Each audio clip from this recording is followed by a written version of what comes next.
जैसा कि आप सबको पता ही है कि आज हमारा टॉपिक है रीति रिवाज एवं प्रथाएं, जैसे कि आपने थंबनेल में देख ही लिया होगा। तो चलो आइए हम शुरू करते हैं राजस्थान की कुछ प्रथाएं। उसमें फर्स्ट जो प्रथा है वो है संथारा या संलेखना प्रथा। तो इस संथारा या संलेखना प्रथा जैन धर्म की एक प्रथा थी, जिसके अंदर क्या होता था कि अंतिम समय में व्यक्ति खाना पीना छोड़ देता था। मतलब व्यक्ति को लगता था कि अब उसका शरीर साथ नहीं दे सकता, तो इस स्थिति में वो अपना खाना पानी छोड़ देता था, जिससे उसकी मृत्यु हो जाती थी। इस प्रकार वो मृत्यु को प्राप्त हो जाता था। तो चंद्रगुप्त मौर्य, जो कि मौर्य वंश के संस्थापक है, उनकी मृत्यु भी इस संथारा प्रथा द्वारा ही हुई थी। मतलब उन्होंने भी अंतिम समय में खाना पीना छोड़ दिया था, जिससे उनकी मृत्यु हो गई थी। उसके बाद हम बात करते हैं समाधि प्रथा। तो समाधि प्रथा वर्तमान में बंद हो चुकी है, इस पर सरकार ने रोक लगा दिया है। और ये रोक 1861 में लगाया था भारत के अंदर। 1861 में इसको समाप्त किया गया था। इसके बाद हमारी तीसरी जो प्रथा आती है वो सती प्रथा आती है। अब सती प्रथा के भी 3 प्रकार है, जैसे अनुमरण, सहगमन या सहमरण और मास सती। तो इसमें प्रथम है अनुमरण। अनु मतलब बाद में, मरण मतलब मृत्यु। तो इसका मतलब होता है जब पति की मृत्यु हो जाती है, तो पति की मृत्यु के बाद किसी वस्तु, पति के किसी वस्तु को लेकर सती होना। मतलब पति की कोई तलवार हो या वस्त्र हो, तो उसके साथ सती होती थी, तो उसे कहा जाता था अनुमरण। मतलब जैसे कोई स्त्री गर्भावस्था में है, तो उसको उसके पति के साथ सती नहीं होने दिया जाता था। उसको उस बच्चे को जन्म देने के बाद ही वो सती हो सकती थी, ऐसा नियम था। तो वो बच्चे के जन्म देने के बाद वो राजा की किसी चीज़ के साथ सती हो जाती थी, जैसे तलवार हुआ, कपड़े हुए, तो उसके साथ वो सती हो जाती थी, तो उसे कहा जाता अनुमरण। उसके बाद आता है सहगमन या सहमरण। सहगमन या सहमरण का अर्थ है कि साथ में सती होना। मतलब पति की मृत्यु के में पति की चिता के साथ ही सती हो जाती थी, तो इसे कहा जाता है सहगमन या सहमरण। ठीक है। उसके बाद आता है नेक्स्ट माँ सती। तो माँ सती में क्या होता है कि जो बेटे की डेथ हो जाने पे माँ उस बेटे की चिता के साथ सती हो जाया करती थी। वैसे तो ये अभी एक बार भी नहीं हुआ है, लेकिन फिर भी एक सती का प्रकार है। नेक्स्ट हम बात करेंगे कि भारत में सती का प्रथम परिणाम क्या हुआ। देखो, भारत में सती का प्रथम प्रमाण एरन अभिलेख द्वारा मिलता है। 510 ईस्वी में हुआ था। प्रथम सती 510 ईस्वी में हुआ था, और ये किसके अंदर मिलता है? एरन अभिलेख के अंदर मिलता है। एरन अभिलेख के अंदर क्या मिलता है कि भारत की प्रथम सती 510 ईस्वी में हुई थी, और ईस्वी में हुई थी। अब देखो, राजस्थान की जो प्रथम सती थी वो जोधपुर में हुई थी। राजस्थान की प्रथम सती जोधपुर के घटियाला अभिलेख में 861 ईस्वी में हुई थी। तो 861 ईस्वी में सप्पल देवी सती हुई थी सबसे पहले राजस्थान के अंदर, वो भी जोधपुर जिले के अंदर। ठीक है। अब देखो, ये तो आपको पता ही होगा कि सती प्रथा के रोक के लिए सबसे बड़ा जो प्रयास किया था वो किसने किया था? राजा राम मोहन रॉय ने किया था। राजा राम मोहन रॉय ने 1829 के अंदर विलियम बेंटिक के समय ने इसको ख़त्म करने का प्रयास किया था, और धारा 17 के तहत सती प्रथा पे रोक लगाई गई। तो ये क्वेश्चन एग्जाम में आते हैं, कौन से धारा के तहत सती प्रथा पे रोक लगाई गई? तो इसका आंसर होगा धारा 17 के तहत सती प्रथा पर रोक लगाई गई थी। और अंतिम जो सती प्रथा में सर्वप्रथम और सती प्रथा को रोक लगाने वाले प्रथम जो रोक लगाई थी वो राजस्थान में बूंदी में लगाई थी 1822 में। 1822 में बूंदी में रोक लगा दी गई थी सती प्रथा। अब हम बात करते हैं भारत व राजस्थान की अंतिम सती। तो भारत व राजस्थान की अंतिम सती 1987 के अंदर हुई थी। 1987 के अंदर हुई थी। देवराला खान, जो कि सिक्कर में है, ये हमारी राजस्थान या भारत की अंतिम सती थी। इसके बाद भी 53 सती और हुई थी, लेकिन उसका रिकॉर्ड अभी नहीं है। वैसे देखा जाए तो अंतिम सती 1993 के अंदर हुई थी, लेकिन उसको रिकॉर्ड नहीं है, तो एग्ज़ाम में आए तो यही करना है 1987। तो अंतिम सती कब हुई थी? 1987। उसके बाद आता है जौहर। अब देखो कुछ लोग होते हैं जो जौहर को और सती प्रथा को एक ही समझते हैं, लेकिन मैं आपको बता दूं कि जौहर और सती प्रथा दोनों अलग अलग हैं। जो सती सती प्रथा थी वो एक कुरीति थी। इसके अंदर पति पत्नी न चाहते हुए भी उससे पति के साथ सती होना पड़ता था, जबकि जौहर जो है स्त्रियाँ खुद स्वयं अपनी मर्जी से करती थी।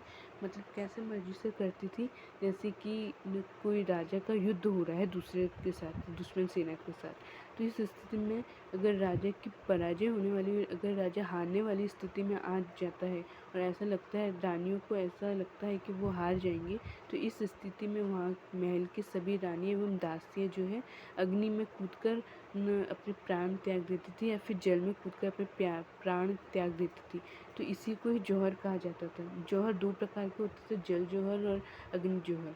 तो जो सबसे पहले जो जल जौहर हुआ था वो रणथंभौर में हुआ था, हमीर देव की पत्नी द्वारा किया गया था जल जौहर। और जो अग्नि जौहर है वो सर्वप्रथम चित्तौड़गढ़ में हुआ था। तो ये बात ध्यान रखना, सबसे पहले जल जौहर कहाँ हुआ था, तो जल जौहर हुआ था रणथंभौर के अंदर, और अग्नि जौहर चित्तौड़ के अंदर हुआ था। उसके बाद आता है बाल विवाह।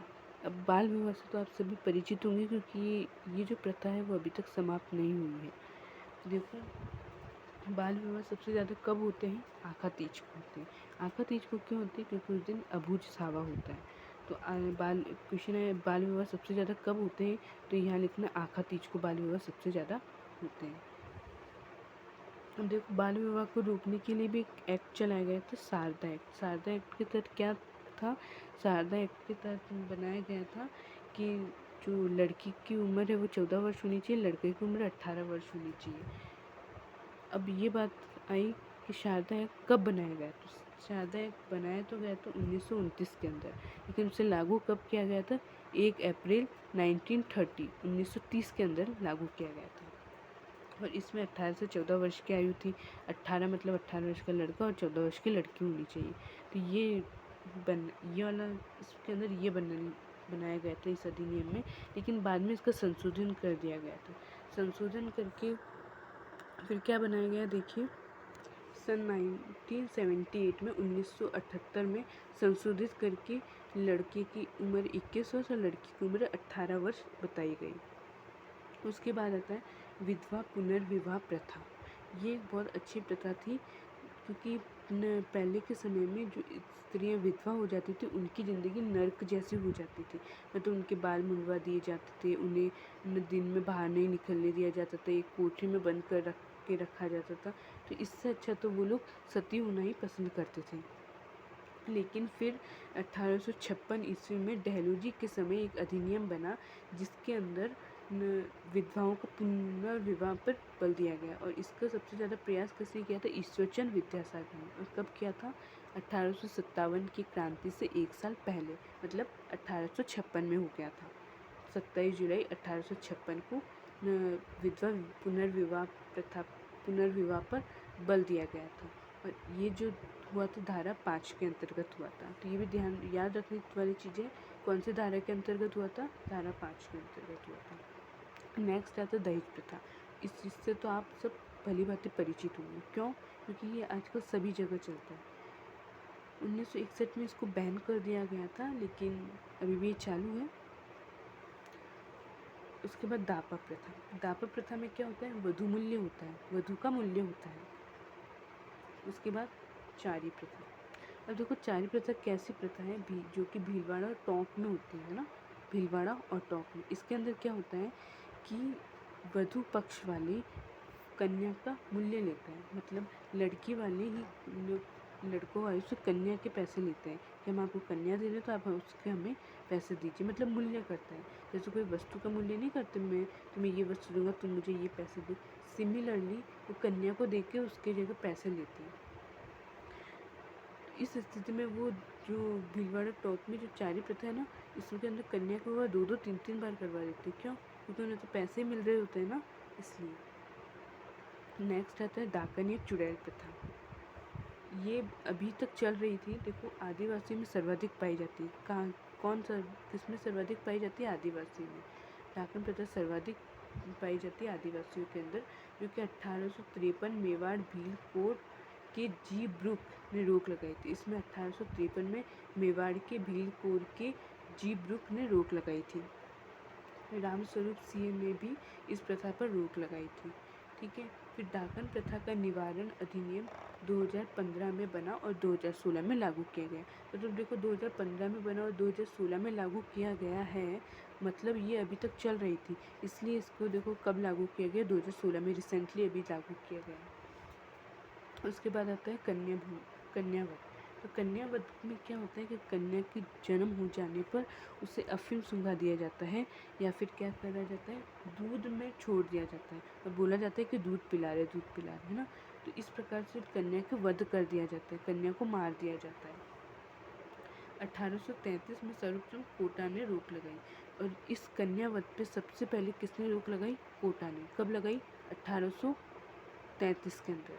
फिर 1834 के अंदर बूंदी ने रोक लगाई कन्यावध हत्या पे।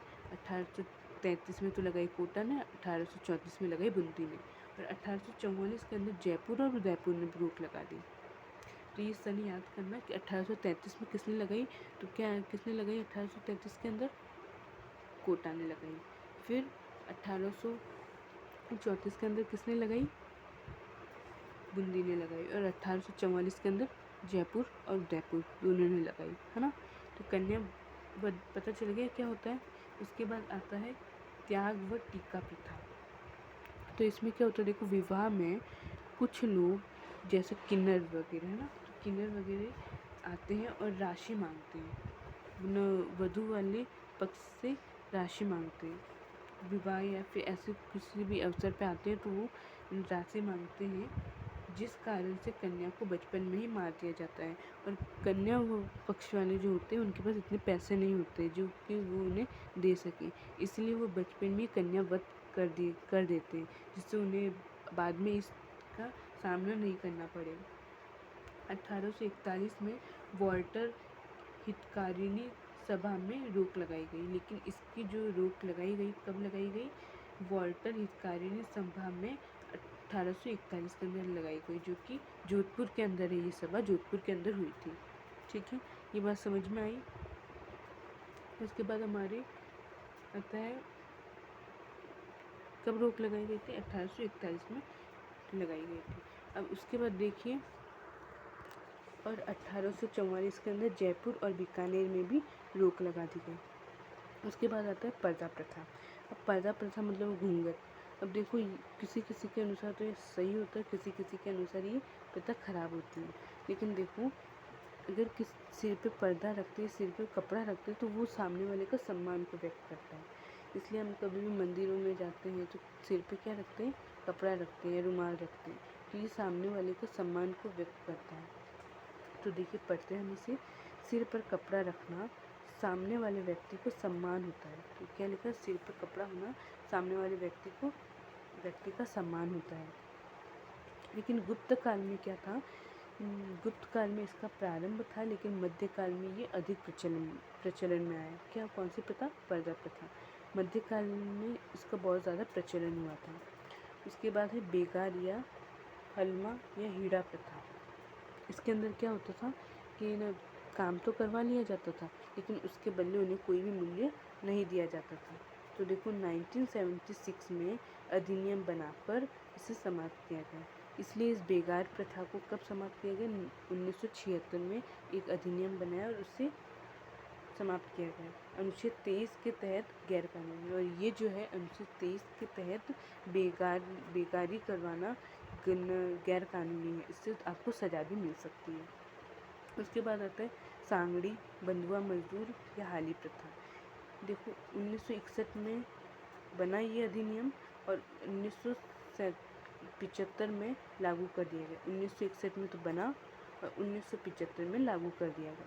तो इसके अंदर क्या होता था, जैसे कोई व्यक्ति ने किसी से कर्ज ले लिया है ना, अब वो उस कर्ज को चुका नहीं पाया, तो न वो उसके घर पे जाके काम करने, मजदूरी करने लग जाता था, और उसकी जगह उससे क्या क्या मिलता था, सिर्फ भोजन मिलता था। ठीक है, अब न उसकी मृत्यु हो गई, मान लो उसकी मृत्यु हो गई, तो इस जो व्यक्ति ने कर्ज लिया था ना, अब उसका बेटा भी उसके ने वहाँ जाके वही काम करेगा जो वो जिसकी मृत्यु होगी वो व्यक्ति करता था। मतलब ये बंध जाते थे। जब अगर वो मर गया तो उसकी जगह उसका बेटा काम में लग जाएगा, वो मर गया तो उसकी जगह उसका बेटा काम में लग जाएगा। तो इस प्रकार से ये एक सही प्रथा नहीं थी, इसलिए इसे रोक लगाई गई। कब लगाई गई? 1961 में बनाया गया और 1975 में इसे पूर्णतः लागू कर दिया गया था। उसके बाद आता है मानव व्यापार। मानव व्यापार में क्या होता है? लड़का व लड़कियों को क्रय विक्रय करना होता है, मतलब लड़का व लड़कियों को बेचा व खरीदा जाता है। अब 1831 में कोटा में इसे बैन किया गया था। कहाँ पे? कोटा के अंदर। कब? 1831 में। और 1847 के अंदर जयपुर में भी इसे बैन कर दिया गया था। सबसे पहले कहाँ बैन किया गया? कोटा में। उसके बाद कहाँ बैन किया गया? जयपुर में। इस प्रकार मानव व्यापार भी एक प्रथा थी। आज आशा करती हूँ कि आपको अच्छी तरह से समझ आया होगा। एक बार मैं पुनः सारी प्रथाओं का नाम बता देती हूँ। पहले तो है संथारा प्रथा। संथारा प्रथा के बाद समाधि प्रथा, फिर सती प्रथा। सती प्रथा भी 3 प्रकार की थी, अनुमरण, सहमरण और माँ सती। उसके बाद जौहर। जौहर भी पता चल गया, जौहर और सती में अंतर भी पता चल गया। उसके बाद आया बाल विवाह। बाल विवाह सबको पता है ही। फिर विधवा पुनर्विवाह प्रथा है। इसके अंदर विधवाओं का क्या करवा दिया जाता था? पुनर्विवाह करवा दिया जाता था। उसके बाद दहेज प्रथा, जो कि आगे प्रचलित है, दहेज प्रथा। उसके बाद दापा प्रथा, उसमें कन्या का मूल्य किया जाता था। उसके बाद चारी प्रथा। चारी प्रथा में वधू पक्ष वाले पैसे लेते थे ना, समझ में आए ना। फिर उसके बाद है कन्यावध। कन्यावध किया जाता था। उसके बाद त्याग व टीक प्रथा। त्याग व टीक प्रथा और एक चुड़ैल व डाकन प्रथा ना, ये कहाँ होती थी? सबसे ज़्यादा आदिवासियों में होती थी। उसके बाद पर्दा प्रथा। पर्दा प्रथा तो पता है ही। उसके बाद बेगारी प्रथा या हीड़ा प्रथा। फिर सांगड़ी या बंधुआ मजदूर या हाली प्रथा, जो कि हमने पढ़ा आज। उसके बाद मानव व्यापार, ये सारे हमने पढ़े हैं। और इसके बाद अन्य जो प्रथाएं हैं वो हम नेक्स्ट वीडियो में पढ़ेंगे। यहाँ तक समझ में आया तो प्लीज़ चैनल को लाइक कीजिए, सब्सक्राइब कीजिए और शेयर कीजिए। Thank you.